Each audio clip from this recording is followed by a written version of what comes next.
আল্লাহ পাক তৌফিক দান করুন। ইনশাআল্লাহ আজকের লেকচার যাদের কানে যাবে, আমরা যদি না খেয়েও মরে যাই, আল্লাহ পাক না খেয়ে মারবেন না ইনশাআল্লাহ। রিজিক আছে, খাবো ইনশাআল্লাহ। কিন্তু হয়তো বা অভাব হবে, টাকা পয়সা একটু কম হতে পারে, অন্যের 10 তলা ফ্ল্যাট হবে, আমার হবে না, ঠিক আছে, অন্যের এত বিঘা বিঘা জমি আমার হয়তো হবে না। কিন্তু ইনশাআল্লাহ তাআলা এই যে দুনিয়ার মুসাফিরের জীবনটা, এটা মুসাফিরের জীবন না, মুসাফিরের জীবনটা কেটেই যাবে ইনশাআল্লাহ। কাটবে না? যে কোনো ভাবে কেটে তো যাবেই ইনশাআল্লাহ। এই যে পরকালের জীবনটা একটা চেতনার শক্তি, জানেন, দুনিয়াতে যত বাধা বিপত্তি আসুক, গাল মন্দ খান, গিবত তহমত খান, কষ্ট হোক, নির্যাতন হোক, একটা বিষয় মনের মধ্যে শান্তি দেয়। কি শান্তি? যে এই দুনিয়ার জীবনটা তো আর চিরস্থায়ী নয়, এটা তো আর সারা জীবন থাকবে না।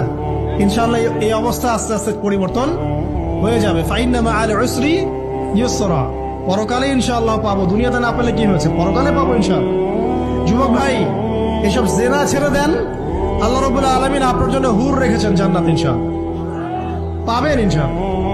এটা ছেড়ে দেন, সুদ ছেড়ে দেন, আল্লাহ পাক আপনার জন্য হাউজে কাউসার রাখছে ইনশাআল্লাহ, ঠিক আছে।